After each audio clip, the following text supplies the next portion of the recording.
Сайн байцгаана уу, сайхан зүсч байна уу? Та бүхэндээ туурах цохор Монгол улсын маань оршихуй нэгэн баталгаа болсон Монгол үндэснийг баяр цангил аадан мэндийг дэвшүүлье. Тэр Филиппин улсыг зориулж 2-7 хоног нэмэлт өнгөрүүлсэн байна. Тэгээд цаг хугацаа гэдэг чинь одоо харавсан сум шиг маш хурдан өнгөрч байна шүү.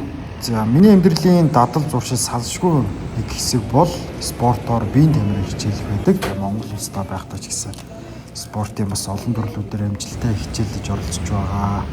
Оролцож байсан. Тэгээ сургууль маань хагас тусаа өдөр амардаг учраас миний хувьд л одоо ойр тойрныхоо фитнес залуудад очиж бас бэлтгэл хийхээр үлсэн. Тэгээд энэ удаад хамгийн ихний утсан зал бол Spritz фитнес залд очиж хөлний бэлтгэл хийсэн.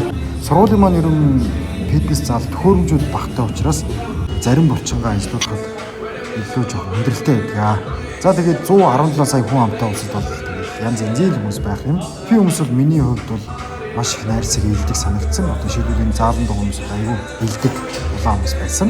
Хөлний өдөр бол үндсэн суулт 4 тоот урдаа барьж суусан. Тэгээд их асуулууд айлуулах сэтэл чихийг хичээсэн. За тэгээд жийл цуумаа суул тайван суулт буйны дотор тал гээд ер нь хөлийг дангаар нэлээд сайн ажиллуулсан өнөдөр. Тэгээд араас нь гизний таталт сонголтын дасгалаа гээд өнөөдөр юм хэлсэн.